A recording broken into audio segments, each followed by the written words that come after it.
Hello everyone, welcome to Path Creator Academy. Path Creator Academy पर आपका स्वागत है। ये सीरीज का part number math PYQ series का पार्ट नंबर 6 है। इससे पहले हम ऑलरेडी 5 पार्ट डिस्कस कर चुके हैं। यदि आपने वो पांचों पार्ट नहीं देखे हैं तो डिस्क्रिप्शन में लिंक देखे रखिए, आप देख सकते हैं। ये वीडियो उन लोगों के लिए भी इम्पोर्टेंट है जो एमपीएसआई की तैयारी कर रहे हैं, साथ में एनटीपीसी और एसएससी जीडी की तैयारी कर रहे हैं, और साथ में यूपी ट्रिपल एससी अगर पैट की तैयारी कर रहे हैं तो उनके लिए भी इम्पोर्टेंट है। ठीक है। और इस वीडियो के अंदर हम 12 दिसंबर 2017 के जो शिफ्ट 1 में पेपर हुआ था उसका भाग ए है। इसका भाग बी आएगा जिसके अंदर 20 क्वेश्चन डिस्कस करेंगे। ये भाग ए है, इसके अंदर 20 क्वेश्चन है। भाग बी में भी 20 क्वेश्चन होंगे। ठीक है। और हमारे टोटल इस सीरीज के पार्ट 54 आएंगे, क्योंकि ये 27 शिफ्ट में पेपर हुआ था। तो 27 पार्ट जो है ना, उनको दो दो दो पार्ट में ब्रेक कर दिया, तो 27 में 54 पार्ट में आएंगे। हर पार्ट में आपको 20 क्वेश्चन मिलेंगे। ठीक है। टोटल 27 पार्ट आएंगे, टोटल सॉरी 54 पार्ट आएंगे। ठीक है। और यूपीएसआई का ये रिटर्न एग्जाम की स्कीम है। ठीक है। ये ऑलरेडी हम डिस्कस कर चुके हैं किस तरीके से मतलब ये क्वेश्चन आते हैं, कितने मार्क्स का रहता है, कितने टर्म्स का रहता है। तो ये क्वेश्चन नंबर फर्स्ट देखा जाए तो ये क्वेश्चन नंबर फर्स्ट है, लेकिन ये जो एग्जाम है 121वें नंबर पे आया था। एक स्कूल में मैकेनिकल विभाग में A1, A2 और B1 अनुभाग में छात्रों की संख्या, मैकेनिकल विभाग के अंदर जो है ना A1, A2 और B1 अनुभाग बने हैं। छात्रों की संख्या 72, 96 और 144 है। प्रत्येक कक्षा में छात्रों की संख्या बहुत ज्यादा होने के कारण प्रधानाचार्य कमरों की संख्या बढ़ाना चाहते हैं। ये बहुत ज्यादा जनसंख्या मतलब संख्या है ना।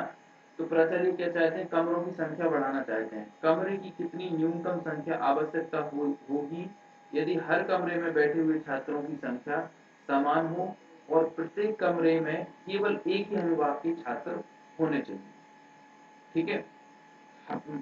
इस विभाग में कितने कमरे एक्स्ट्रा बनाए, इस विभाग में कितने कमरे एक्स्ट्रा बनाए और इस विभाग में कितने कमरे एक्स्ट्रा बनाए, ताकि सारे विभाग में क्या है कम मतलब जो है ना बच्चे है ना समान होना चाहिए। जैसे 72 है। ठीक है। और 96 है, 144 है। तो पहले सबसे पहले इनका मिनिमम कॉमन वैल्यू निकाल लेते हैं जो तीनों में हो समान। ठीक है। तो 18 19 36 18 की 54 18 जो कि 72 18 पंचे 90, 18 नहीं आ रहा। तो 76 96 और 144 में सबसे ज्यादा कॉमन क्या आ रहा है वो देख लेते हैं। जैसे 72 का हम करेंगे, 72 का गुणनखंड करते हैं तो 2 3 6 2 6 12 36 2 18 2 से 9 और 3 से 3, ये हो गए है ना। 72 के 96 की इस तरीके से 96 की करेंगे तो 2 से 2 4 से 8, 2 8 से 16, 2 से 2 4 से 2 2 से 4, 2 4 से 8 और 2 से 12 और 2 से 6 और 2 से 3 और 3 से 1। ठीक है। तो अभी 96 के बाद 144 और देख लेते हैं। 144 की क्या करेंगे,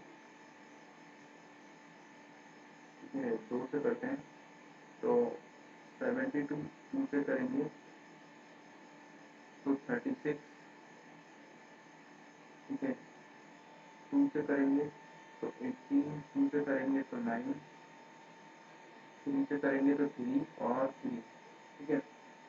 तो 3 3 2 2 जो 4 2 3 जो 6, ये 6 तो तीनों में 2 2 ट्रिपल 2 तो तीनों में कॉमन आ रहे हैं। ठीक है। और 3 भी कॉमन आ रहा है, ये 3, ये रहा 3 और ये रहा 3 और ये रहा 3। ठीक है।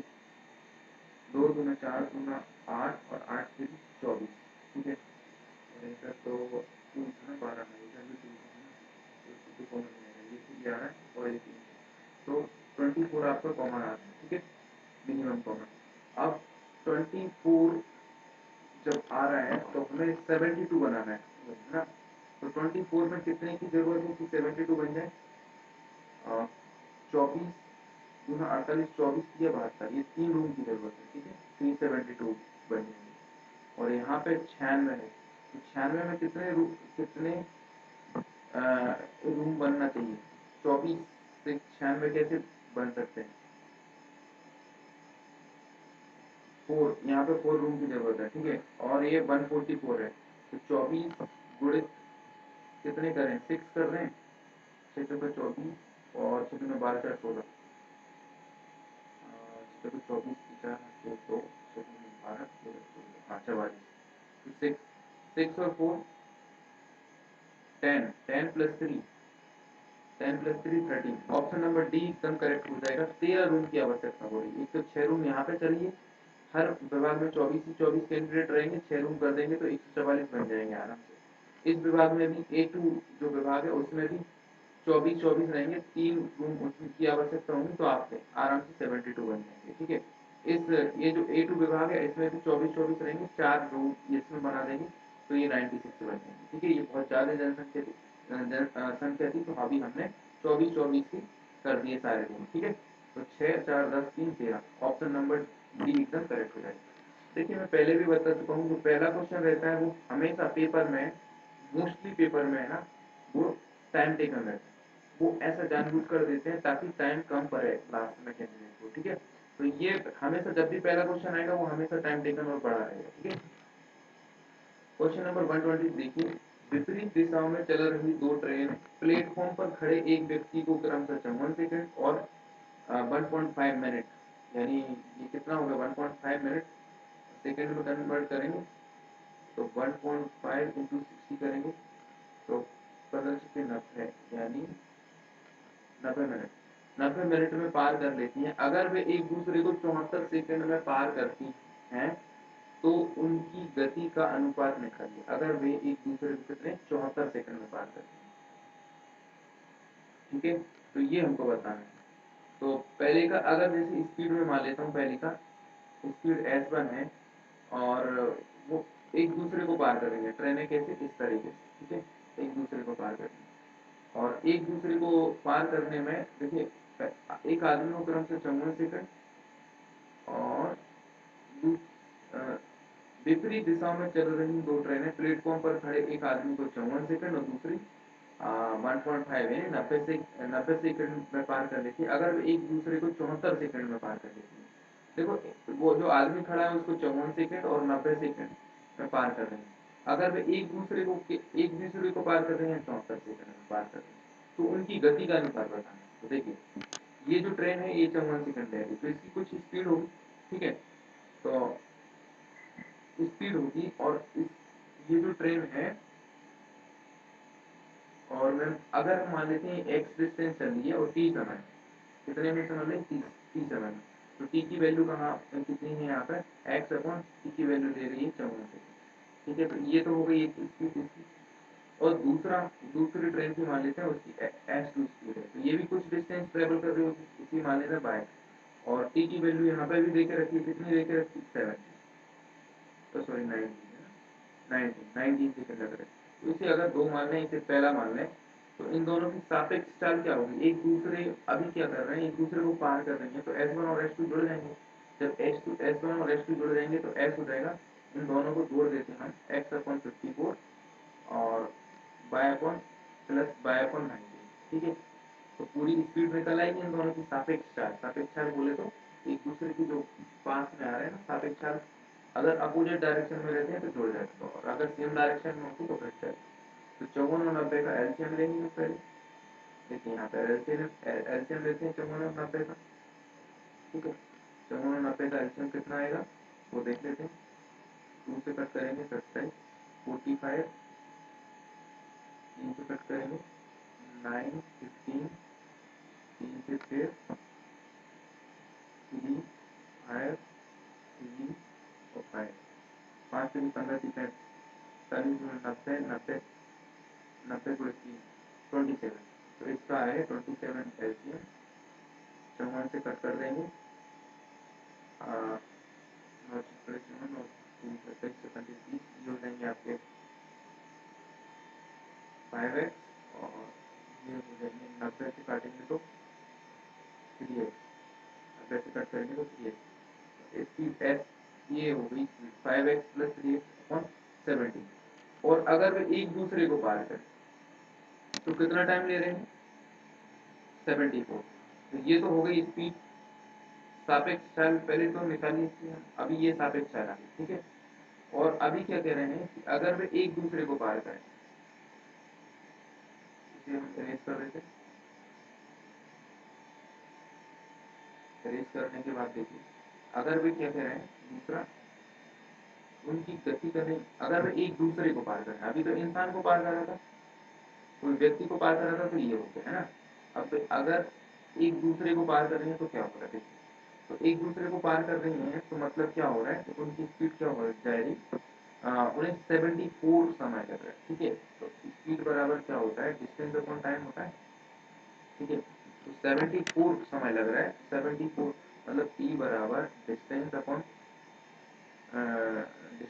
स्पीड हो जाएगा, ठीक है। तो डिस्टेंस है कितनी, देखिए 74 जब है तो अभी डिस्टेंस हमने कितनी मानी थी, एक्स प्लस वाई, ठीक है। और स्पीड कितनी मानी हमने, स्पीड हमारी है अभी, इसको इसके नीचे रख लेते हैं, 5x प्लस 3x अपॉन 270, ठीक है। बस इसको सॉल्व कर लेते हैं तो हमें x और y रेशियो मिल जाएगा, ठीक है। x और y रेशियो मिल गया मतलब डिस्टेंस का आपको पता चल गया, तो हम स्पीड निकाल लेंगे,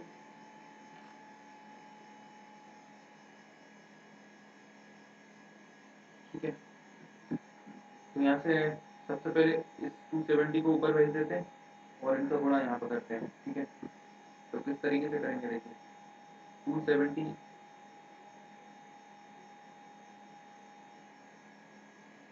270 पर, ठीक है। और बराबर 5x प्लस 3x मतलब 74 का 74 का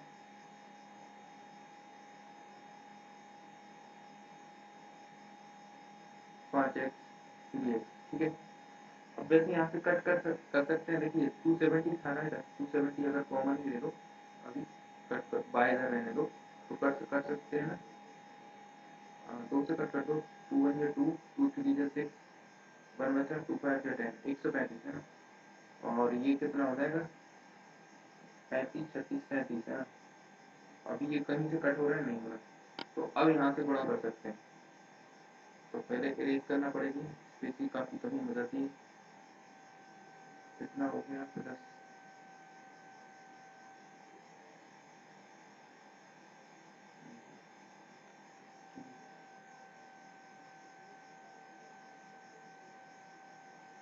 ये हो गया, प्लस अभी देखिए 35 का x में गुणा करेंगे तो ये हो जाएगा 135 है ना, तो 135x प्लस 135y,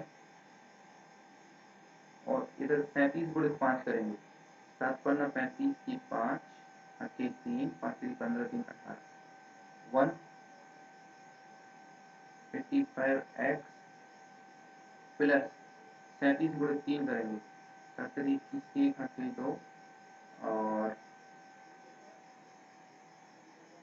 3 3 का 9 2 11, 111 बाय 3 बाय है ना, 111 बाय, ये हो गया। बस एक्स वाई यहाँ से कैलकुलेट कर लीजिए, देखिए 185 इधर ले आए और 111 को इधर ले आते हैं, तो 111 जब इसमें से घटाएंगे 35 में से, तो 34 में से 10 गए, 34 में से 10 यदि माइनस करते हैं आप तो 24 बचेंगे, और 124 24 ओनली 25 पाया बचेगा, और यहाँ पर 5 माइनस करेंगे 80, 80 में से 30 50, 50 और 5 में से 5 में 0, 8 में से 3 में 50, ओनली 50 बचेगा, ठीक है। और ये एक्स रहेगा, तो अगर हम देखें तो वाई रेशियो एक्स कितना आ गया, 50/24 है ना। 2 से कट कर दें 25, 2 से कट कर दें 12, 25/12, 25/12 आ गया बस। और अगर एक्स वाई देखें तो x/y ये हो गया, पलट भी सकते हैं, 25/12 है तो 12/25 कर देंगे, ठीक है, 12/25, तरीके से हो गया। अब जब x और y इतना आ गया, डिस्टेंस इतना आ गया, तो हम अब स्पीड तो निकाल सकते हैं s1 s2, जो हमने माना था s1 क्या माना था, s1 जो माना था हमने x/54 माना था, इसकी x जो x की वैल्यू आ गई 12 और ये आ गया 54, ये s1 हो जाएगा। और s2 क्या माना था, x/90 माना था, तो y कितना है, y 25 है, बटे में कितना है 90। ठीक है, तो ये स्पीड आ गई ना s1 s2, तो s1 इधर लिख लो 21/54 और रेशियो लगा लो, और ये आ गया अपना 25/90। कुछ कट रहा है देख लो, 18 18 3 54, 18 5 90, ये कट गया। और यहाँ पे कितना है 12 और यहाँ पे है 25, तो 21 की 63 और 25 की 75।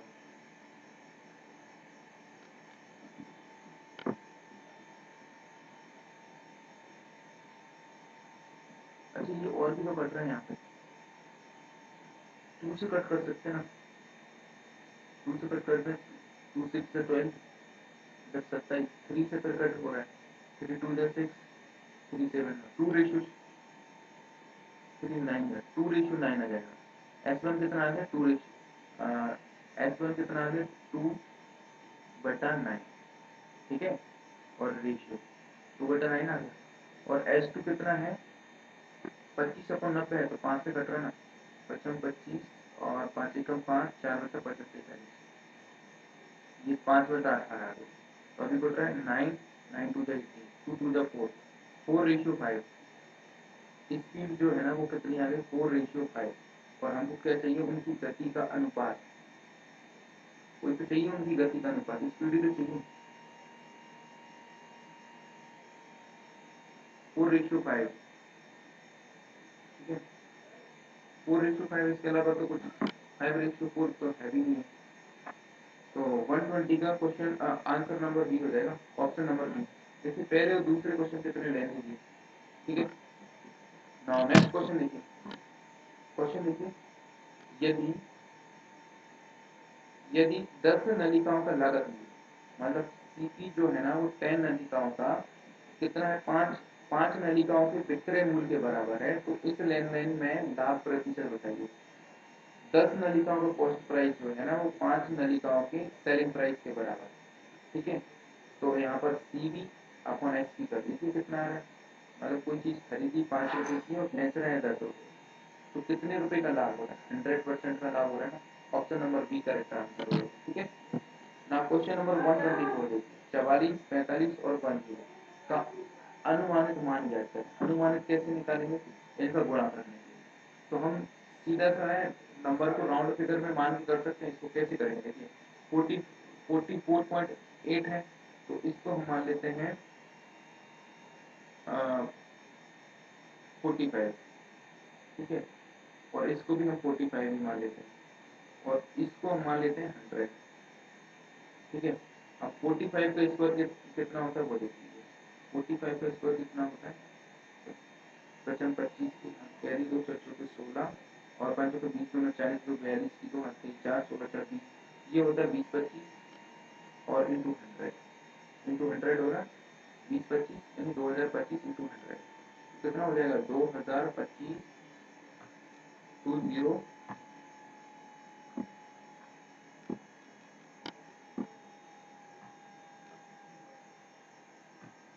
अभी देखिए 2025 इंटू 00, तो 2025 के नियर कौन सी वैल्यू लग रही है, एक ही वैल्यू है, ऑप्शन नंबर बी जो है ना वो सबसे पास में लग रहा है 2025 के।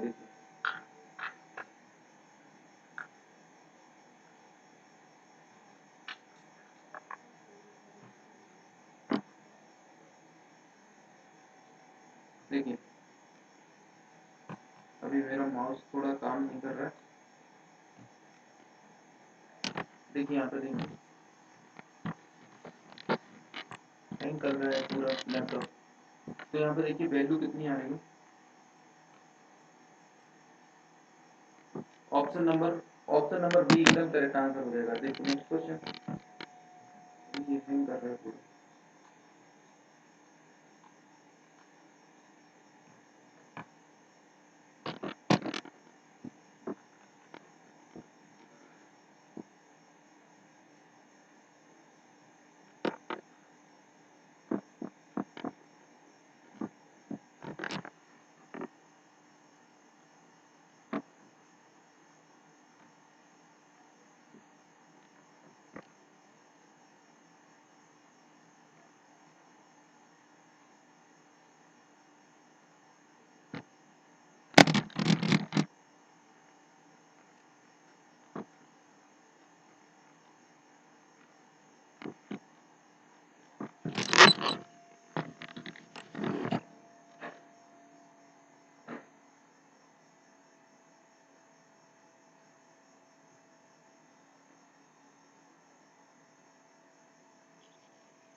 ओके, अभी काम किया।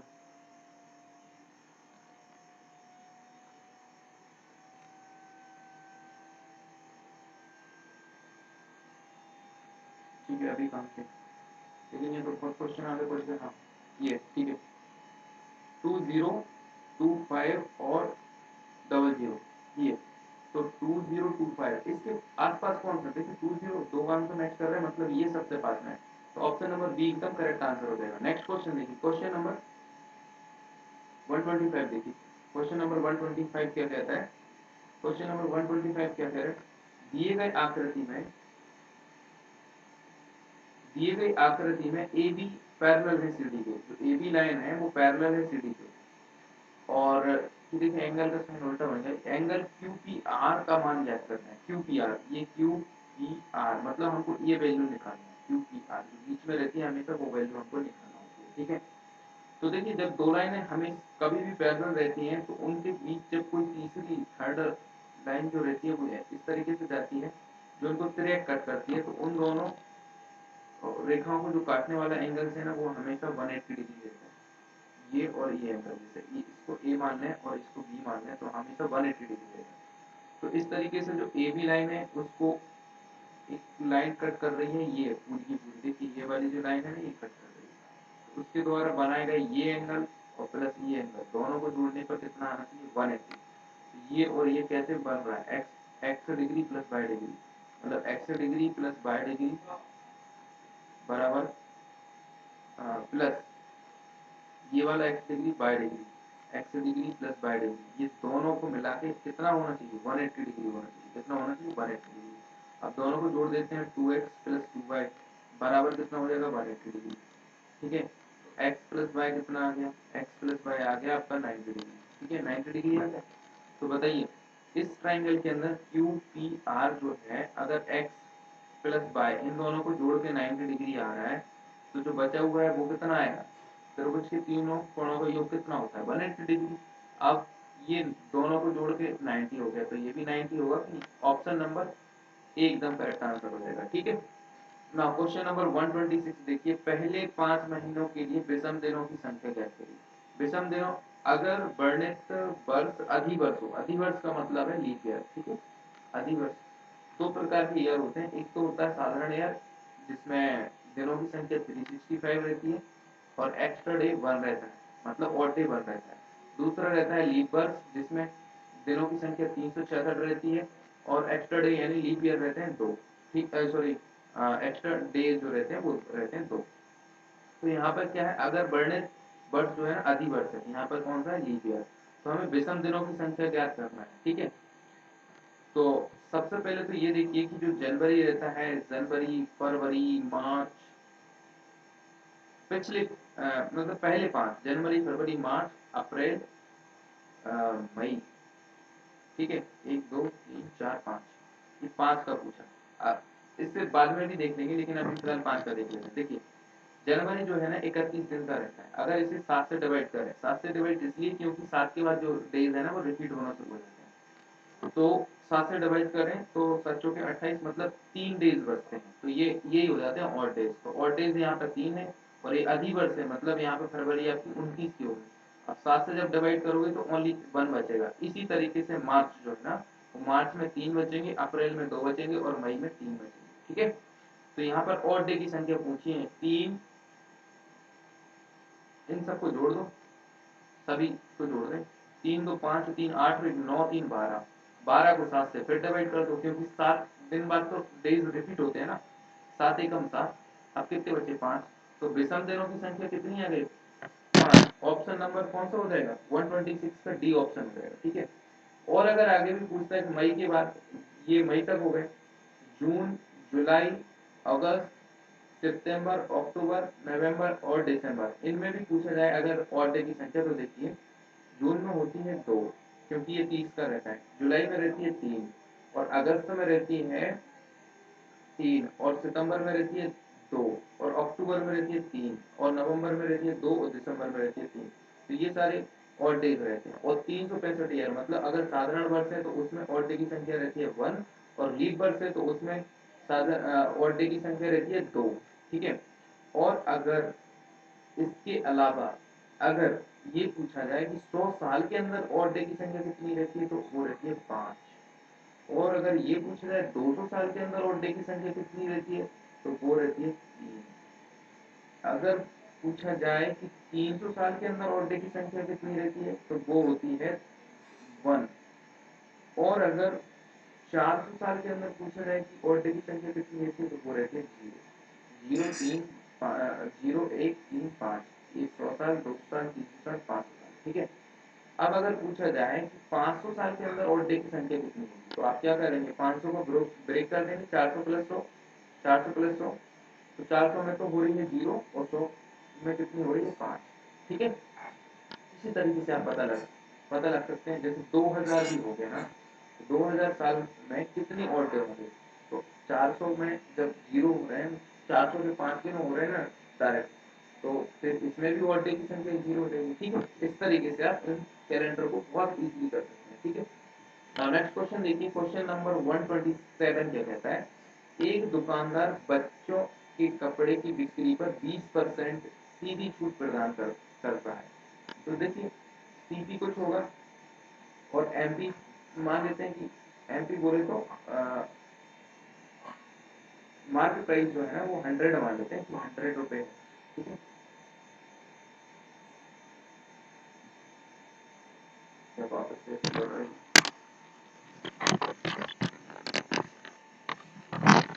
ठीक है, मार्केट प्राइस जैसे 100 रुपीज है, तो और क्या कह रहे हैं आगे, और फिर भी 30% मुनाफा कमाता है, तब भी उसे 30% का क्या हो रहा है, मुनाफा हो रहा है। तो देखिए, पहले क्या कर रहा है वो, ये जो मार्केट प्राइस है अभी सामने कर रहे हैं, अगर मार्केट प्राइस 100 मान लेते हैं अपन, तो 20% का मुनाफा मतलब वो 120 में बेच रहा होगा पक्का। ठीक है। तभी तो 20% का मुनाफा में वो सीधी छूट प्रदान करता है, और फिर भी उसे 30% का मुनाफा होता है। इसका मतलब ये है कि वो 120 रुपए बेच रहा है, तब भी उसे कितना मिल रहा है, 30 रुपए का मुनाफा मिल रहा है। मतलब 130 जो है, वापस से नहीं कर रहा है ये, आज बड़ी समस्या का पड़ेगा। चलो देखते हैं, ज़्यादा समस्या कर रहा है तो फिर स्टॉप करना पड़ेगा। 3 महीने का तो कैसे होगा?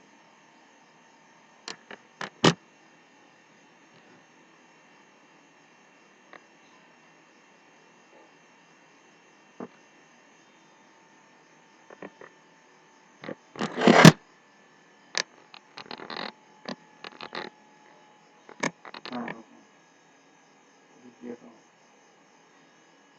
रिजॉर्ट रिजॉर्ट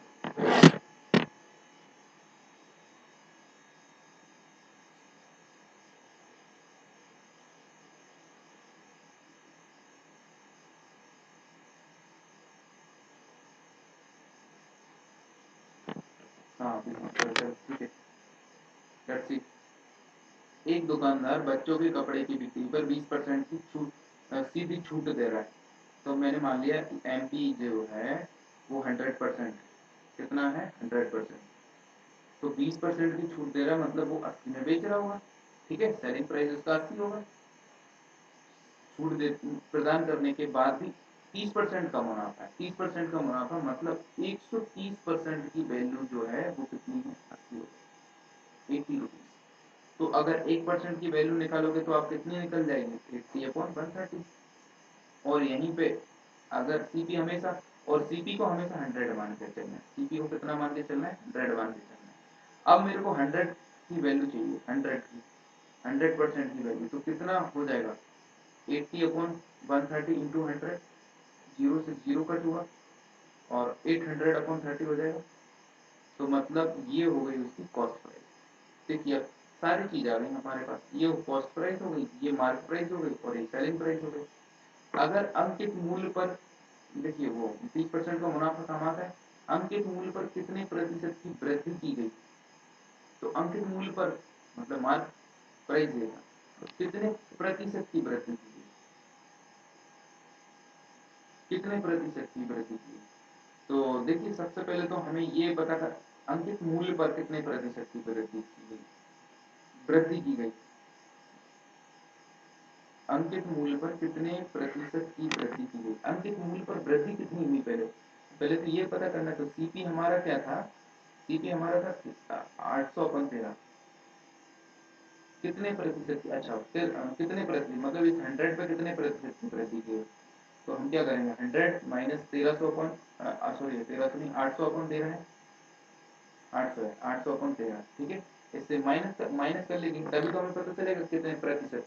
पहले हम देख लेते कितना अधिक है, तो 1300, अगर वन मान के एलसीएम लेंगे 13, 13 आएगा, 13 का गुणा 100 में 1300 माइनस 800, ठीक है, बटे 13, तो ये बचेंगे 500/13, कितने की वृद्धि हो गई 500/13, ठीक है। तो सीपी कितना था, सीपी था 800/13, तो हम ये जो वृद्धि है 500/13, और इसको हमें बताना है सीपी से, सीपी से अंकित मूल्य पर कितने प्रतिशत की वृद्धि हुई, तो हमें दिखाना है ये 800/13,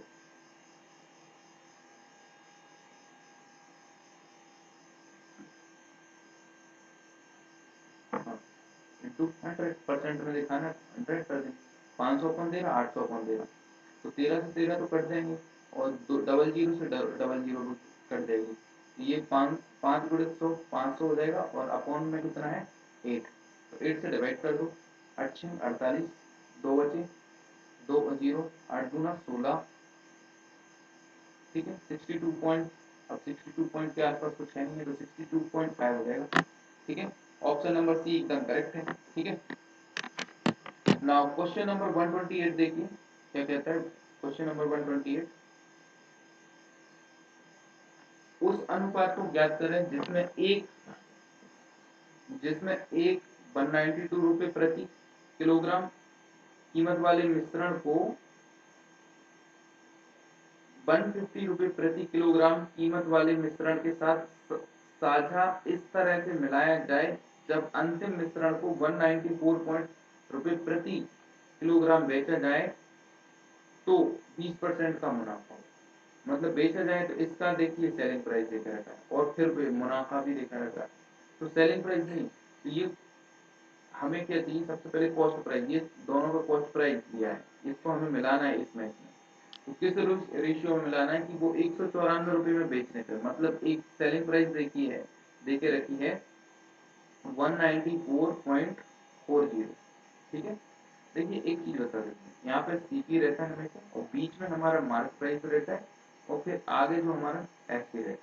भाई कोई चीज तुम 5 रुपए में खरीद के लाओगे, फिर उस पर रेट डालोगे 7 रुपए, फिर फाइनली बेचोगे उसमें 6 रुपए, तो ऐसा ही होता है ना अक्सर, कोई चीज 500 की लाई, फिर उस पर 700 रुपए रेट डाली, तो फाइनली 600 में बेच दी, इस तरीके से होता है ना। तो इस, अगर सीपी से एमपी जाए, एमपी से सीपी जाए तो हमेशा गुणा करेंगे, एसपी से एमपी जाए और एमपी से सीपी जाए तो हमेशा भाग करेंगे, ठीक है। तो देखिए कैसा होता है, एसपी जब 194.0 देखिए और इसमें भी 20% का मुनाफा, तो मतलब 120% की वैल्यू आपको देके रखी है, कितनी देके रखी है 194.40, ये देके रखी है, और मेरे को अपन को क्या चाहिए 100%, तो पहले क्या करेंगे 1% निकालो, 194.40 हो गए तो बटे में 120 आ जाएगा, और 100% निकालोगे तो इंटू 100 हो जाएगा, ठीक है। तो बस गुणा कर देंगे तो ये पूरा ये पॉइंट हट जाएगा, 100 से गुणा करेंगे तो ये पॉइंट हट गया, 0 से 0, और 12 से डिवाइड कर देते हैं, 12 बन जाए 12, और कितना बचा 7 बचा, 12×6 = 72, 2 बचा 120, मतलब ये हाँ 12 टू द 24, 162 आ गया, ठीक है। तो ये तो हो गई तुम्हारी अंतिम मिश्रण का सीपी, ये निकल जाएगा कॉस्ट प्राइस, इस ये बीच का आ गया दोनों का, ठीक है। मिश्रण का, मिश्रण मतलब दोनों, पहले पार्ट, तो ये हो गया हमारा 162 मिश्रण का, और पहला पार्ट क्या था 192, तो 192 इधर रख लीजिए, और दूसरा पार्ट कितना था 150, तो 150 इधर रख लीजिए, इसी का रेशियो से तो लगा लीजिए एलिगेशन, 192 में से 162 माइनस करेंगे तो कितने बचेंगे ओनली 30, ठीक है। और 150 माइनस करेंगे तो कितने बचेंगे, 60 ठीक है। 2 से 6 से कट था, 6 2 12, 6 5 2:5 आ जाएगा आपका। मतलब क्या, जो 192 वाला है उसे 2 रेशियो में लाइए और जो 150 वाला है उसे 5 रेशियो में लाइए, तो आपका जो मिश्रण है ना वो 162 में बिक जाएगा, ठीक है। तो ऑप्शन नंबर ए एकदम करेक्ट आंसर है, ठीक है। नाउ नेक्स्ट क्वेश्चन देखिए 129 क्या कहता है, 0 to 1 रेड डेड डेड करके ये इतनी सारी संख्या है कि माध्यिका ज्ञात करें। देखिए एक क्वेश्चन है स्टैटिक्स से, ठीक है, स्टैटिक्स। तो स्टैटिक्स से क्वेश्चन आते हैं हमेशा। तो देखिए इसमें क्या हो रहा है कि सबसे पहले स्टैटिक्स में देखिए माध्य निकालने का आता है, हमेशा सबसे पहले ही माध्य निकालते हैं, बहुत सीक्वेंस से चलना पड़ती है इसमें।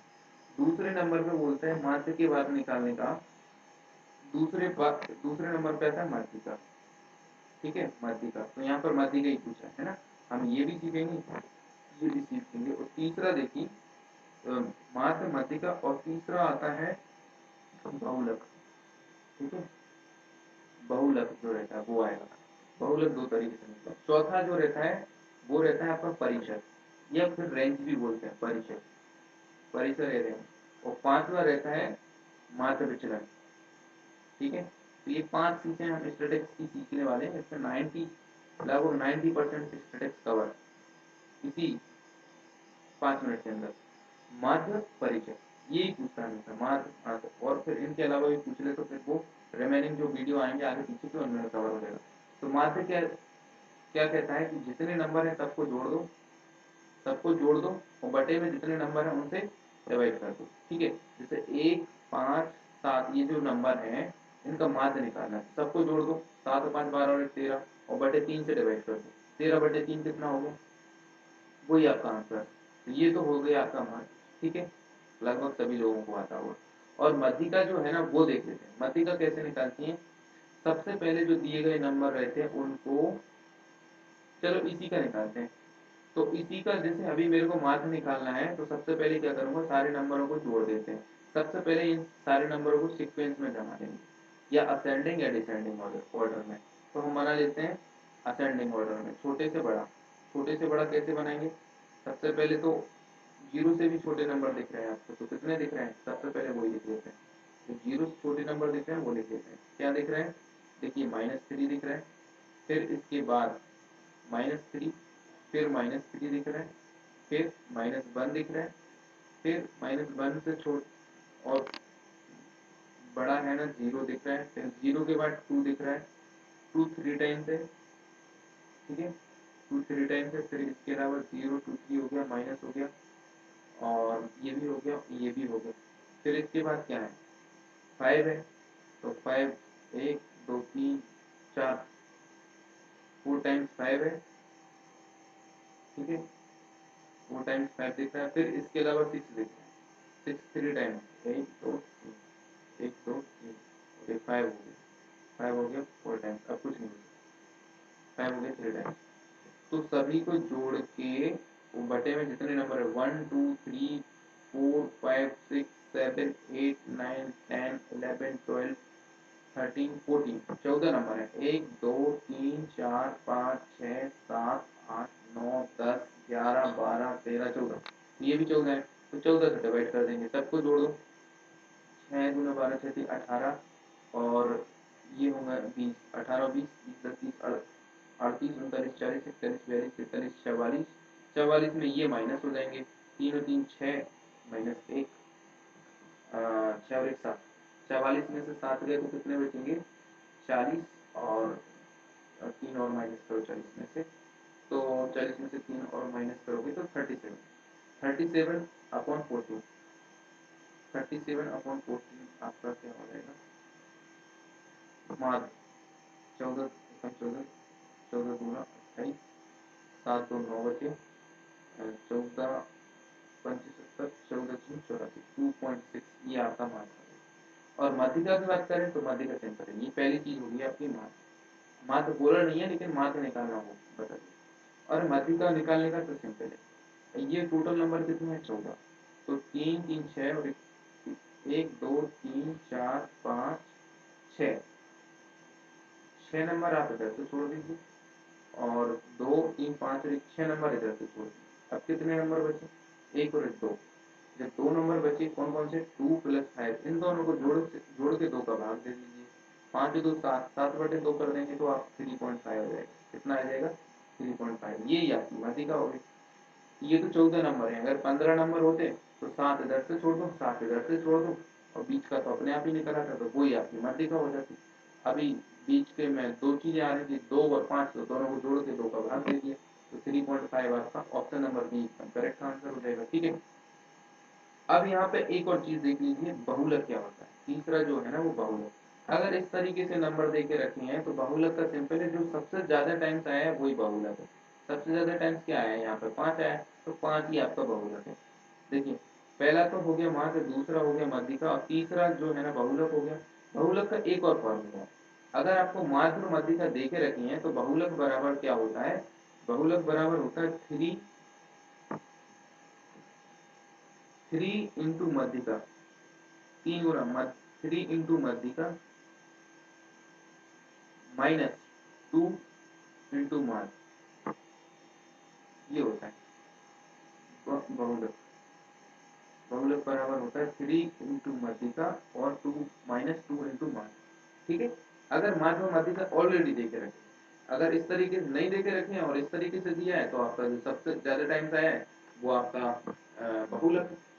ये तो हो गया 1 2 3 बहुलक तक पहुंच गया। चौथा फॉर्मूला और देखिए, चौथा जो रहता है वो रेंज और परिसर का पूछता है अक्सर, है ना। तो परिसर और रेंज देख लीजिए। परिसर और रेंज क्या होता है? परिसर और रेंज वो होता है जो दिए गए आंकड़े में जो मैक्सिमम वैल्यू है, maximum value minus minimum value. अभी यहाँ पे मैक्सिमम वैल्यू कितनी है? 6, और माइनस मिनिमम वैल्यू कितनी है? मिनिमम सबसे मिनिमम 3 है, उससे छोटा कुछ नहीं है। ठीक है। तो यहाँ पर परिसर कितना हो जाएगा? 6 प्लस 3 बराबर 9 परिसर हो जाएगा। 9 आपका परिसर या रेंज है। ठीक है। तो पहला हो गया आपका माध्य, दूसरा हो गया माध्यिका, तीसरा हो गया आपका बहुलक। बहुलक दो तरीके से, पहला बहुलक ये इस फॉर्मूले से, अगर माध्यिका और माध्य देके रखें तब। ठीक है। और अगर नहीं देके रखें तो जो नंबर ऑफ टाइम्स ज्यादा आएगा वो बहुलक। चौथा हो गया आपका परिसर। एक और चीज देख लीजिए, मीन डेविएशन, जिसे माध्य विचलन बोलते हैं। क्या बोलते हैं? मीन डेविएशन यानी माध्य विचलन। तो माध्य विचलन क्या होता है? माध्य विचलन, माध्य विचलन निकालते कैसे हैं? तो देखिए, माध्य अपना इसमें कितना है? 3.5। तो 3.5 से जो ये जो चीजें हैं वो कितनी ज्यादा डेविएट कर रहे हैं? ये 3.5 से कितना ज्यादा है? 0.5। प्लस माइनस कुछ नहीं देखना आपको, तो बस डिफरेंस निकालना। तो ये 0.5 डेविएट कर रहा है माध्य, है ना। और ये 0.5 डेविएट कर रहा है, ये भी 0.5 डेविएट कर रहा है। ये 1 है और वो है 3.5 आया था। हाँ, तो ये कितना डेविएट कर रहा है? 2.5। और ये तो 0 है तो 3.5 डेविएट कर रहा है। ये कितना डेविएट कर रहा है? तो जितना जो डेविएट कर रहा है उनको, तो इसलिए वो बोलते हैं माध्य विचलन यानी मीन डेविएशन। फिर सभी को जोड़ के और जितने नंबर है उनसे डिवाइड कर दो, तो ये हो जाएगा आपका माध्य विचलन। नंबर ऑफ वैल्यू से डिवाइड कर देना। कितनी है नंबर ऑफ वैल्यू? ये 14 ही है ना, 14 से डिवाइड कर देना, ये हो गया आपके माध्य विचलन। तो यहाँ पर 5 चीजें, मतलब स्टैटिस्टिक्स का 50 to 60 इवन 80% आपको कंप्लीट करना है। ठीक है। स्टैटिस्टिक्स खत्म। यही क्वेश्चन आते हैं हमेशा, यही पूछते हैं ना। और आगे अगर कुछ और भी एक्स्ट्रा पूछते हैं तो आगे डिस्कस कर लेंगे, तो पूरा 100% हो जाएगा। ठीक है। नाउ नेक्स्ट क्वेश्चन देखिए, क्वेश्चन नंबर 130। तो अच्छा, इसका आंसर तो हो गया ना, ऑप्शन नंबर बी एकदम करेक्ट आंसर है। ठीक है। नाउ क्वेश्चन नंबर 130 देखिए, अगर y बराबर y बेटा z इतना है तो इसकी वैल्यू पूछ रहे। तो देखिए, y बराबर 1 है और z बराबर 3 है। तो y बराबर 1 है मतलब 1 का क्यूब बन ही रहेगा, प्लस z का क्यूब यानी 3 3 9 3 27, ये हो जाएगा, भाग 1, ये भाग का साइन है। y का क्यूब कितना हो जाएगा? y कितना है? 3, मतलब ओ सॉरी, हाँ y 1 है, 1 का क्यूब यानी बन ही रहेगा, और z का क्यूब यानी 27। ठीक है, ये दूसरे ब्रैकेट में। तो 27 प्लस 1 ये 28 हो जाएगा, और 27 में से 1 गया तो ये 26 हो जाएगा, माइनस का होगा लेकिन 2 से कट कर दो। 28 है ना, तो 14/13, 14/13 मतलब ये जो यही ऑप्शन हो जाएगा 14/13, और माइनस की साइन लगा है। ठीक है। तो ऑप्शन नंबर बी एकदम करेक्ट आंसर हो जाएगा। क्वेश्चन नंबर 131 देखिए, को अनुमानित मान ज्ञात करना है। 99 सही 35/36 इंटू 72 का अनुमानित मान करना है। तो देखिए एक तरीका तो ये सिंपल, इससे इसमें गुणा करो और गुणा करने के बाद ये जोड़ दो और बस जोड़ के जो आंसर है वही हो जाएगा। और 72 से 36 से 72 कट रहा है। तो दूसरा तरीका, जब भी 99 दिखे या फिर 101 दिखे 102, तो इनको 100 की चीज में तोड़ दिया करो बस। 100 माइनस 1 लिख सकते हो तुम 99 को बस, फिर तो कम हो गया। और फिर है 35 और इधर है 36। तो हम करते क्या है, अक्सर जो भी चीज होती है इसका इसमें गुणा करते हैं, फिर ये जोड़ देते हैं। हाँ, तो ऐसे ही हम करने वाले हैं। और इधर है 72, वो भी लिख दो। 36 गुणे 100 करोगे तो ये तो हो जाते हैं 3600 माइनस और 36 और ये 35 हम जोड़ते हैं हमेशा, जो ऊपर लिखा रहता है उसे जोड़ देते हैं और बटे में 36 रहता है और इधर लिखा है बटे 72। ठीक है, तो बस ये हो गया 36 गुना 72 और 36 में से 35 गए तो -1 और 3600 में से क्या करना है, -1 करना है। तो मतलब 3599, 3599 का 2 करना है मल्टीप्लाई 9 दूना 18। ठीक है, 3599 की जगह ओहो हाँ 3600 ही तो कर दो। 3600 दूनी 72 होते हैं, उनमें 2 घटा दो तो 7198 हो जाएगा। ऑप्शन नंबर सी एकदम करेक्ट आंसर है। ठीक है, नाउ क्वेश्चन नंबर 132 क्या कहता है, 3 रूट के अंदर 16 एक खालिस्तान संख्या। देखिए पहले तो ये समझिए कि संख्या जो रहती है वो परिमेय संख्या कौन सी रहती है। परिमेय संख्या वो रहती है जिन्हें हम p डिवाइड बाय q के फॉर्म में लिख सकते हैं इस तरीके से। और जहाँ पे q बराबर बराबर नहीं है 0, ऐसा नहीं होना चाहिए। जैसे 3/4 लिखा तो ये परिमेय संख्या, 2 लिखा तो ये परिमेय संख्या, 6 लिखा तो ये परिमेय संख्या, 1/6 लिखा तो ये परिमेय संख्या, ये सारी परिमेय संख्या। ठीक है, दूसरा जो देखे रखा है अपरिमेय संख्या क्या होता है। अपरिमेय संख्या वो होती है जिनको p/q के फॉर्म में हम नहीं लिख सकते। ठीक है, तो वो होती है अपरिमेय संख्या। जैसे कि पाई हो गया तो पाई एक अपरिमेय संख्या, √2 हो गया तो ये एक अपरिमेय संख्या है, √5 हो गया तो ये अपरिमेय संख्या है। ठीक है, अब इसके अलावा अभाज्य संख्या, तो अभाज्य संख्या वो होती है जो केवल 1 और खुद से डिवाइड होती है और दूसरी किसी भी संख्या से डिवाइड नहीं होती, वो उन्हें बोलते हैं अभाज्य संख्या। जैसे कि 2 हो गया, 5 हो गया, 7 हो गया। तो इस तरीके से 1 से लेके 100 तक में आपको 25 अभाज्य संख्या मिलेंगी। कितनी मिलेंगी, 25 अभाज्य संख्या। ठीक है, और 1 से लेके 50 तक में आपको लगभग 15 अभाज्य संख्या मिलेंगी और 50 से लेके 100 तक में 10 अभाज्य, मतलब इस तरीके से 1 से लेके 100 तक आपको 25 अभाज्य संख्या मिलेंगी। ठीक है, तो पूर्णांक वो होते हैं, पूर्णांक नंबर देखेंगे। जैसे अगर 2 लिखा है, 3 लिखा है, 5 लिखा है, तो ये पूर्णांक है। अब पूर्णांक इस तरीके से नहीं होना चाहिए 3.5, तो ये तो 3 और आधा है, आधा पर्दा कुछ नहीं होना चाहिए, पूरा कंप्लीट होना चाहिए पूर्णांक में 2 3 5 है ना, इस तरीके से। तो देखिए 16 का अगर रूट निकालेंगे तो कितना होगा 4, और 4 इंटू 3 करेंगे तो 12 हो जाएगा। तो 12 क्या हो गया बताइए, एक अपरिमेय संख्या है। क्या अपरिमेय संख्या, तो p/q के फॉर्म में नहीं लिख सकते, लेकिन ऐसे तो लिख रहे, गलत, काल्पनिक नंबर है और अभाज्य पूर्णांक। ऑप्शन नंबर सी एकदम करेक्ट आंसर हो जाएगा। इसके अलावा देखिए एक कोप्राइम नंबर भी होते हैं। कोप्राइम नंबर वो रहते हैं कोई दो नंबर ऐसे जिनमें केवल और केवल एक कॉमन है और कोई कॉमन ना हो। अगर मैं बोलूं कि 6 और 12 ये कोप्राइम है क्या, नहीं है, क्योंकि इनमें तो आप 2 भी कॉमन निकाल सकते हैं, 3 भी कॉमन निकाल सकते हैं, 6 भी कॉमन है, इतनी सारी चीजें कॉमन निकलनी, हमें केवल कॉमन 1 निकलना चाहिए। जैसे मैंने बोला 5 और 7 ये कोप्राइम है कि नहीं, तो आप देखिए इनमें से कुछ कॉमन निकल रहा है, 1 के अलावा कुछ भी कॉमन नहीं निकल रहा, तो yes they are coprime. Okay, now question number 133 देखिए, राधा और रानी एक 800 मीटर लंबी वृत्ताकार पगडंडी पर क्रमशः 8 मीटर प्रति सेकंड और 2 मीटर प्रति सेकंड की प्रारंभिक गति से एक ही बिंदु से एक साथ शुरू करके विपरीत दिशाओं में दौड़े। ठीक है, एक ही बिंदु से शुरू किया, ये गोल पगडंडी है 800 मीटर की, है ना, 800 मीटर, 800 800।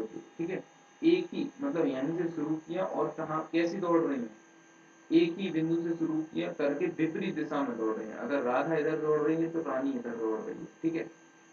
जब भी वे मिली राधा की गति आधी हो गई और रानी की गति दुगनी हो गई। इस कितने समय के बाद वे तीसरी बार के लिए मिलेंगे, तीसरी बार के लिए मिलेंगे, ठीक है, ये क्वेश्चन है। तो देखिए टोटल 800 तो डिस्टेंस हो गई। अब जब डिस्टेंस 800 हो गई, अब जब अपोजिट दौड़ रही हैं तो इनकी स्पीड जुड़ जाएगी। 8 और 2 कितने हो जाएंगे, 10।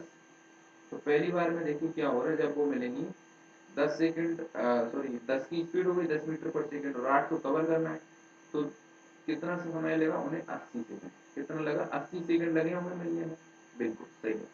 दूसरी बार कब मिलेंगे, लेकिन क्या हो रहा है कि प्रारंभ से एक ही बिंदु से एक साथ शुरू करके विपरीत दिशा में दौड़े। जब भी वे मिली राधा की गति आधी हो गई, तो राधा पहले कितनी थी, 8, और रानी की गति दुगनी हो गई। तो पहले तो 8 और 2 जोड़ा तो 10 हो गई, पहली बार में कुछ नहीं। अब वो मिल गई है, मिली तो इसकी गति क्या हो जाएगी, राधा की आधी हो जाएगी। तो राधा की गति हो गई, डिस्टेंस तो वही है 800। अब राधा की गति हो गई 4 और जो रानी थी उनकी गति हो गई 4, तो 8 हो जाएगी ना। तो 8 को डिवाइड 8 करेंगे तो कितना हो जाएगा, 100 सेकेंड, ठीक है, 100 सेकेंड ये होगा। तीसरा जो है इधर देखिए, तीसरा जो है डिस्टेंस तो वही है, तीसरी बार कम मिलेगी और अब फिर आधी हो जाएगी। पहले 4 हुई थी तो अभी आधी हो गई 2, और फिर इसकी गति 4 की 8 हो गई, 8 8 और 2 10, 10 से डिवाइड करेंगे फिर 80 हो जाएंगे। 80 सेकंड बाद फिर मिल जाएंगे, ठीक है। तो 80 सेकंड ये लगे, 80 सेकंड ये लगे और 100 सेकंड, 80 गुना 160 और 100 कितने हो गए, 260 सेकंड। मतलब 260 सेकंड लगे ना उनको मिलने के लिए। कितने समय के बाद वे तीसरी बार मिले, 260 सेकंड के बाद जो है ना वो तीसरी बार मिलेंगे, ठीक है। ऑप्शन नंबर ए एकदम करेक्ट है, ठीक है। नाउ क्वेश्चन नंबर 134 देखिए क्या कह रहा है। 134, एक कंपनी में जो जो एक हफ्ते में केवल 6 दिन काम करती है, ठीक है, काम करती थी, लगातार 2 हफ्ते श्रमों को भुगतान किया। 2 हफ्ते मतलब 6 गुना 12 दिन, भुगतान की गई कुल राशि 3000 रुपए, ठीक है, 3000 रुपए और 3600 रुपए थी। अगर 10 पुरुष और 8 महिला सदस्यों ने पहले सप्ताह में काम किया और 12 पुरुष और 6 महिलाओं सदस्यों ने दूसरे सप्ताह में काम किया, तो क्रमशः प्रत्येक पुरुष और महिला श्रमिकों की भुगतान की गई रकम ज्ञात कीजिए। देखिए 6 दिन काम करती थी ये कंपनी, लगातार 2 हफ्ते काम किया, मतलब उन्होंने 12 दिन काम किया, ठीक है, इंटू अगर 10 पुरुष हैं, कितने हैं, 10 पुरुष हैं, 10 पुरुष हैं और उन्होंने 12 दिन काम किया, ठीक है, और कंपनी 6 दूना 12 दिन, हाँ बराबर 12 दिन काम किया, हाँ ठीक है, नहीं कितने, 6 दिन काम करती थी लगातार 2 हफ्ते, लगातार लगातार 2 हफ्ते,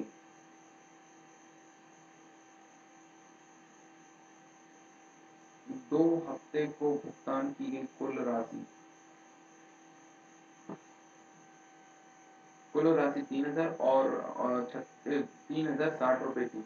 अगर 10 पुरुष और 8 सदस्यों ने पहले हफ्ते काम किया, तो पहली बार कितने सदस्य हैं, देखिए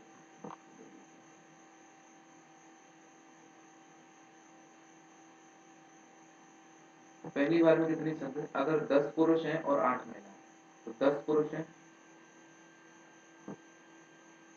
जो एक हफ्ते में 6 दिन काम करती है लगातार। अच्छा, ओके ओके, तो पहला हफ्ता जो है ना 2 हफ्ते श्रमिकों को भुगतान किया गया। पहले एक कंपनी जो हफ्ते में केवल 6 दिन काम करती थी, कितने हफ्ते में 6 दिन काम करती थी, लगातार 2 हफ्ते श्रमिकों को भुगतान किया, ओके। तो जो 10 पुरुष हैं, ये 10 पुरुषों ने कितने दिन काम किया, 6 दिन काम, प्लस जो महिलाएं हैं वो कितनी है, 8, और उन्होंने भी कितने दिन काम किया, 6 दिन काम किया, एम मान लेते हैं। और इन जब इतना काम किया तो इनके पैसे कितने मिले, 36 नहीं, 3000 रुपये कितने मिले? 3000। इसे हम इक्वेशन 1 मान लें, लेकिन इक्वेशन इसे 1 मत मानो, कट रहा है। देखिए अगर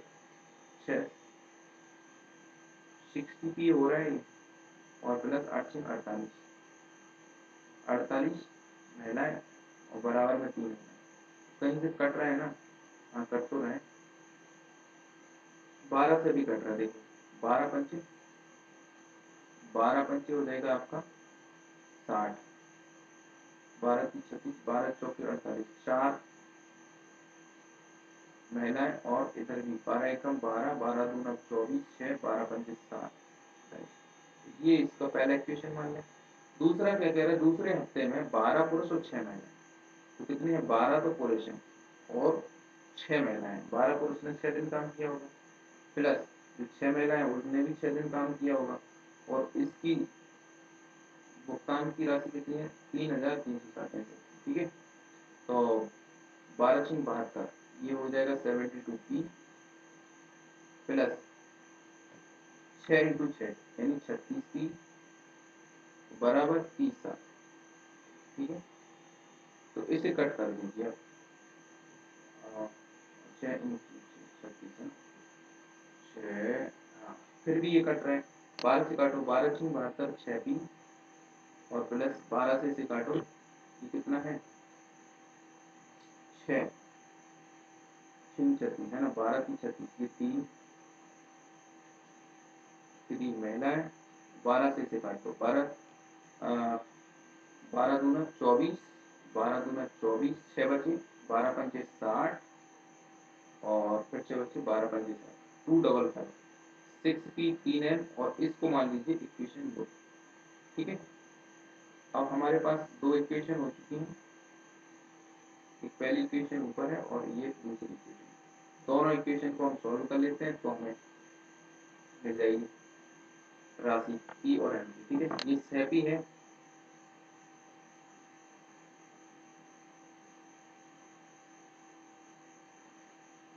ये 6p है और ये यहाँ पर पहली इक्वेशन क्या थी? 5p है। तो ऊपर 5 6 का गुणा कर देते हैं, तो 6 पंचे 30p और 6 चौका 24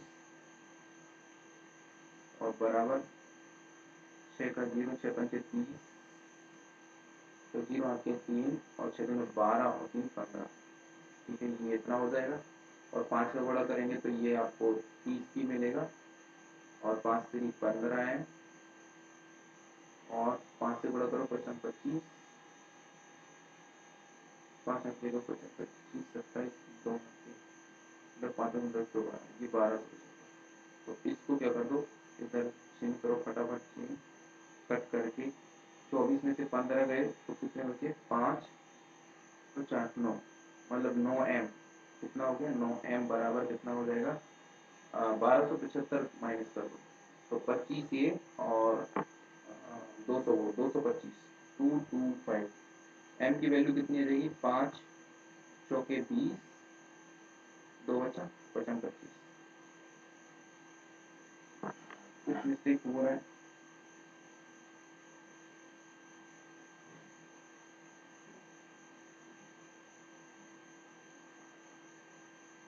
अच्छा 15, ओके ओके ओके, 5 4 9 9 बच गए, 9 बचा है।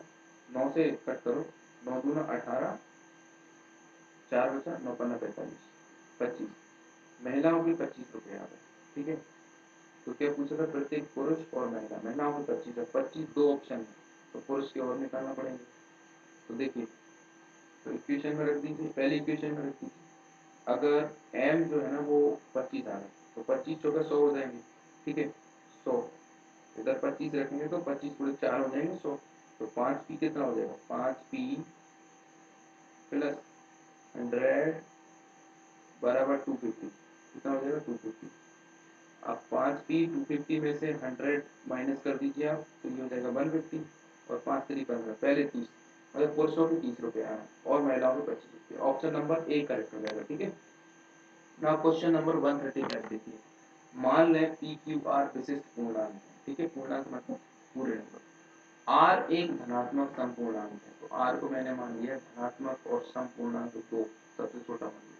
जबकि P और Q धनात्मक विषम पूर्णांक है, P और Q धनात्मक और विषम, तो इसको धनात्मक और विषम मतलब प्लस का 1 मान लिया और इसको प्लस का 3 मान लो। ये धनात्मक भी है और विषम भी है और ये पूर्णांक है और धनात्मक भी है और सम भी है। ठीक है, तो निम्नलिखित व्यंजक में से कौन सा सत्य नहीं, तो चेक करने पड़ेंगे एक एक करके। तो ए जो देख रखा क्यू बाहर, मतलब क्यू की वैल्यू 3 बाहर, P minus R, P minus R, P मतलब कितना है 1 माइनस आर, आर कितना है 2, तो 1 में से 2 गया तो -1 बराबर -3 आ रहा है।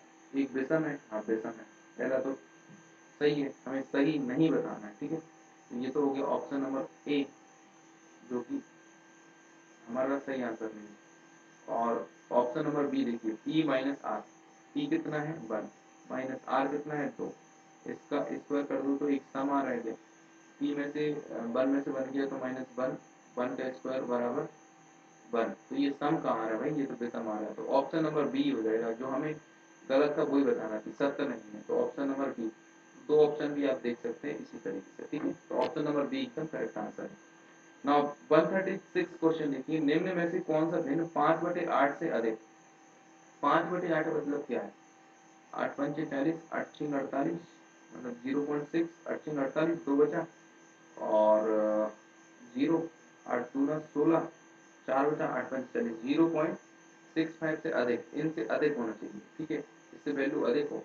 और 6/7 मतलब 7 छीन 42, 7 49, 7 8 56, 4 बचा, 7 चौके 28, 7 पन्ना 35। ठीक है, 0.85 से कम होना चाहिए। देख लेते हैं, देखिए इसकी वैल्यू तो 0.13 होगी, तो ये तो गलत हो गया। इसे 5 छक्का 30, 0.6, हाँ 0.6 ही होगी, तो ये तो इससे ही नीचे हो गया और ये वाला भी इससे ही नीचे था ऑप्शन में। अब ऑप्शन नंबर सी देखिए, 4/7, 4/7, तो 7 से कट के कीजिए, 7 पन्ना 35, ये भी कम हो गया, नहीं ये भी नहीं होगा, तो एक ही बचा ऑप्शन नंबर डी। इसे भी देख लेते हैं, 7 से 0.749, 7 आ रहा है, मतलब इसके बीच में पक्का आएगा 0.85 और इसके बीच में। ठीक है, तो ऑप्शन नंबर डी एकदम करेक्ट है। क्वेश्चन नंबर 137 देखिए, अगर 3125 रुपए को 4% प्रति वार्षिक की दर से 2.5 साल के लिए चक्रवृद्धि ब्याज दर पर निवेश किया जाता है और ब्याज की गणना वार्षिक रूप से की जाती है, तो अंतिम प्राप्त राशि क्या होगी। वार्षिक रूप से करना है, मतलब रेट आपको देखिए 4%, तो देखिए पहला वर्ष इस तरीके से लिखते हैं हम, दूसरा इस तरीके से और तीसरा इस तरीके से। ठीक है, तो यहाँ पे उनके 3 साल में, पहले वर्ष में सब सेम होता है इसलिए ऐसे, दूसरे वर्ष में 2 लाइन, तीसरे वर्ष में 3 लाइन। ठीक है, इस तरीके से रहेगा और यहाँ पे आएगी वैल्यू, कैसे आएगी वैल्यू देखिए, वो देखिए। तो 3125 का 4%, तो मतलब 3100 जो 25 है उसका 4% निकाल लिया, पहले साल में वही मिलेगा। और पहले साल में साधारण ब्याज और चक्रवृद्धि ब्याज सेम रहते हैं। ठीक है, 2500 के 100, 25 एकम 25, 6 बचा, 25 दूना 50, 12 बचा, 25 पंचे 125, 4 से 4 कट गया, 125 आ रहा है। तो जो 125 जो रहता है ये पूरे एक नीचे तक पहले दूसरे 125 से रहता है। ठीक है, दूसरा आता है वो पहला रहता 1 और 2 नंबर पर रहता है, मतलब जो इधर वैल्यू आएगी उसका दोगुना कर दो। तो अब 125 का 4% निकालने के लिए इधर वैल्यू आती है, कैसे निकालोगे, जैसे 3125 का निकाला तो 125 आ गया, 125 का 4% निकालो। ठीक है, तो 25 पंचे 125 और 25 चौबीस 100, 4 4 कट गया, 5 आ गए। ठीक है, 5 का डबल कितना होता है 10। अब इस 5 का आप निकाल लिए 4%, तो कितना आएगा 0.20। लेकिन हमसे 3 साल का थोड़ी पूछा, हमसे पूछा 2.5 साल का। तो 2.5 साल का करने के लिए हम क्या करेंगे, जो तीसरा साल है उसमें सभी को जोड़ के बटे 2 कर देंगे, तो आधा निकल आएगा। 125 गुणे 10 गुणे 0.2, तो 125 135 135.200 ये आ रहा है, इसका आधा करना। तो 2 इंची 12, एक बचा, 2 सत्ते 14, 2 सत्ते 14, एक बचा और 2 इंची 12 और 0 का 0 हो गया। और 2.1 डिजिट कर दो 67.60 ये हो जाएगा। तो ये हो जाएगा अपना पूरा कंप्लीट इंटरेस्ट 66.0 125 125 और 5 125 125 250 255 255 और 255 से ये होगा प्लस 67.60 और ऐड करना तो 0.60 तो ये होगा 7 5 12 की 2 हटके 1 6 12 की 2 हटके 1 मतलब 322 ये तो हमारा चक्रवर्ती ब्याज है लेकिन ब्याज ही नहीं पूछा है। इन्होंने पूछा है ब्याज की गणना वार्षिक रूप से की जा रही है तो अंतिम राशि पूछा है। राशि क्या होता है कि जो ब्याज रहता है वो प्लस जो मूल रकम थी वो 3125 तो आप क्या करोगे 3125 प्लस 322.60 322.60 आ रहा है कहीं पे तो देखिए 0.60 इसे लगा सकते हैं कि ये 0.60 यहाँ पर आ रहा है फिर भी ये देख लीजिए 5 2 7 और 2 2 4 3 और 1 4 और 3 34447 ऑप्शन नंबर सी एकदम करेक्ट आंसर हो जाएगा। ठीक है क्वेश्चन नंबर 138 देखिए 60 किलोमीटर की दूरी तय करने में आमिर जो है ना वो सलमान से 4 घंटे अधिक लेता है। आमिर जो है ना वो सलमान से कितने घंटे अधिक लेगा 4 घंटे अधिक लेगा। ठीक है और अगर आमिर अपनी गति दुगनी कर दे तो वह सलमान से 2 घंटे कम लेता है। ठीक है ऐसा है क्वेश्चन। ठीक है तो डिस्टेंस कितनी है 60 किलोमीटर। 60 किलोमीटर अगर हम सलमान को पहले क्या है आमिर आमिर को एक्स मान लें आमिर जो है ना आमिर की स्पीड को मान लेते हैं एक्स और सलमान की स्पीड को मान लेते हैं। तो इस 60 किलोमीटर की डिस्टेंस पहला क्या कह रहा है कि जो आमिर है वो सलमान से 4 घंटे अधिक ले रहा है। जो अधिक ले रहा है वो पहले आएगा माइनस और वही डिस्टेंस सेम है और जो दूसरा ये है बाय कितने 4 घंटे अधिक ले रहा है तो इसे इक्वेशन हम बन बना सकते हैं। ठीक है इसे बन बना सकते हैं। दूसरा क्या कह रहा है दूसरी बात अगर आमिर अपनी गति को क्या करते दुगनी कर दे तो वह सलमान से 2 घंटे कम ले रहा है। तो अब कम ले रहा है तो सलमान से 2 घंटे कम ले रहा है। ठीक है तो वो क्या करेगा दुगनी कर देता है मतलब 60/बाय कम लेगा तो मतलब ये अगर आमिर अपनी गति को दुगना कर देगा तो वह सलमान से कम ले रहा है 2 घंटे कम लेता है सलमान ज्यादा लेता होगा ज्यादा लेता हो 2 घंटे तो 60/बाय और 60 दुगनी कर देता है स्पीड स्पीड है ये स्पीड है उनकी है ना एक्स वाई क्या है स्पीड। ठीक है मान लिया हमने स्पीड तो स्पीड 60 किलोमीटर को मान लिया कि एक्स किलोमीटर से ट्रैवल कर रहा है और ये 60 किलोमीटर को बाय किलोमीटर पर आवर से ट्रैवल कर रहा है तो इनको क्या 4 घंटे अधिक लेता है तो ये 4 घंटे अधिक और इसको ये कितने 2 घंटे अधिक ले रहा है तो इसको मान लिया दूसरा इक्वेशन। पहले और दूसरे इक्वेशन को सॉल्व कर लो एक्स वाई की वैल्यू आ जाएंगे। देखिए अगर हम दोनों इक्वेशन को जोड़ दें तो इधर 60/, इधर 60/, तो ये तो कट ही जाएंगे। ठीक है और ये हो जाएगा 60/x माइनस 60/2x है ऐसा और 4 में से 2 गए तो 2 ही बचेंगे। अब ये 2x आ गया x से x कट जाएगा 2 मतलब 160 इंटू 2 120 माइनस 2x से 2x कट जाएगा और 60 और बटा बराबर में 2 तो 120 में से 60 गया तो 60 बचा 60/2x बराबर 2 2 से कट कर दो 30 x बराबर आ गया 15। ठीक है x बराबर 15 आ रहा है x की वैल्यू 15 कहाँ से लेंगे देखिए कहीं मिस्टेक हो गया। अच्छा इनको जोड़ा है तो जोड़ा है तो 4 और 2 6 होंगे ना बराबर। ठीक है तो 6 दूना 12 तो ये हो जाएगा 12x और हाँ 12 से कट करो 12 पंचे 60 मतलब x की वैल्यू 15 नहीं 5 आएगी। ठीक है x की वैल्यू आ गई 5 जो कि हमने क्या माना था आमिर की गति मानी थी तो आमिर की गति कितनी हो जाएगी 5 ऑप्शन नंबर ए आपका करेक्ट आंसर हो जाएगा। ठीक है 139 क्वेश्चन देखिए किस अनुपात में 8.30 रुपए प्रति गेहूं को 9.80 प्रति किलोग्राम के गेहूं के साथ मिलाया जाए। ताकि प्राप्त मिश्रण की कीमत 9 रुपये। ठीक है, जो मिश्रण की कीमत रहती है, अब देखिए यहाँ पे एलिगेशन लगा सकते हैं हमारा, तो मिश्रण की बात कर रहे हैं ना, तो मिश्रण को हमेशा 9 रखते हैं, बीच में रखते हैं, और हमेशा इस साइड चीपर वैल्यू रखेंगे और इस साइड महंगी वैल्यू रखेंगे। तो चीपर यानी सस्ती वैल्यू कितनी है 8.30 और महंगी वैल्यू कितनी है 9.80। और एलिगेशन में जो बीच की वैल्यू रहती है वो हमेशा बीच में रहती है, मतलब सस्ते से तो ज़्यादा रहेगी और महंगे से कम रहेगी। ठीक है, तो अगर 9.80 को डिफरेंस निकालेंगे तो ये हमें 0.80 निकलेगा, और इन दोनों का डिफरेंस निकालेंगे तो ये हमें 0.70 निकलेगा। 8 रखना, हाँ, पॉइंट से पॉइंट कट जाएगा, 8:7 आंसर रहेगा, 8:7। ठीक है, और इसी रेशियो में मिलाना पड़ेगा, मतलब 139 का option number A correct answer हो जाएगा। ठीक है, नाउ क्वेश्चन नंबर 140, ये हमारे इस पार्ट का लास्ट क्वेश्चन होगा। इसके बचे हुए 20 क्वेश्चन नेक्स्ट पार्ट में आएंगे, जो तुरंत अपलोड किया जाएगा। ठीक है, 4 उम्मीदवार ABCD द्वारा प्राप्त अंक कितने हैं? पहला उम्मीदवार है 560 में से 420, 560 में से 420 नंबर आएंगे।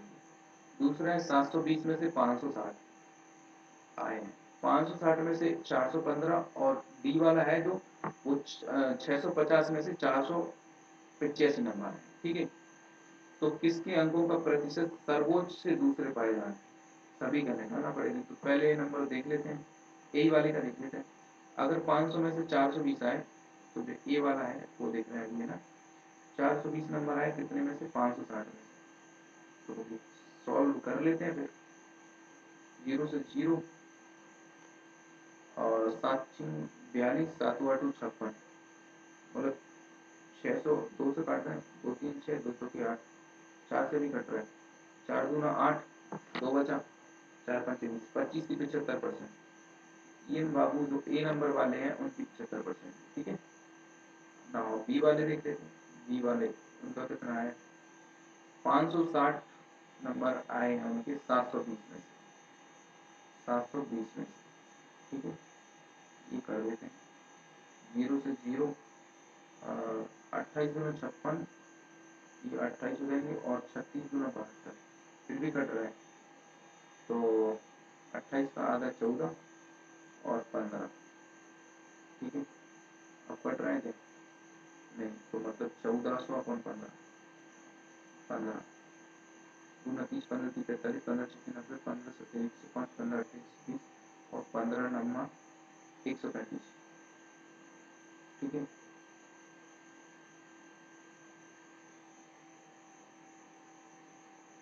15 सत्ते 120, 15 अट्ठे 135, 15 नम्मा 25 हो जाएंगे, 15 अट्ठे 120। अरे वो कितना, एक बार और, 700 डिवाइड बाय कितना हो रहा है? ये बी वाला है ना, पहला तो 75% आ गया। देखिए बी वाला एक बार और देखते हैं, ये 560 डिवाइड बाय 720 है ना, 0 से 0 कट गया, इंटू 100 है, तो इसे कट करो, ये 28 दूना 56 और ये 36 दूना 72। ठीक है, 28 है ना, ये 28 और ये 36 है, तो 2 से काटो 14, इसे भी 2 से काटो 18, 14/18, फिर 2 से काटो 7 और ये 9, 7 मतलब 700/9, 9 7 63, 9 7 63, 7 बचा, 9 7 63, 77 पॉइंट समथिंग आ रहा है। ठीक है, पहला जो है ना वो 75 आ रहा है ए वाले का, दूसरे का आ रहा है 77। अब बाकी का देख लेते हैं, तीसरा और चौथा, और सर्वोच्च से दूसरा पूछा है ना, देखते हैं सर्वोच्च से दूसरा कितना। कैलकुलेटिव है थोड़ा, बाकी इजी। ये बी हो गया 77 और ये ए हो गया, मैंने बाकी सारी चीजें मिटा दी। ठीक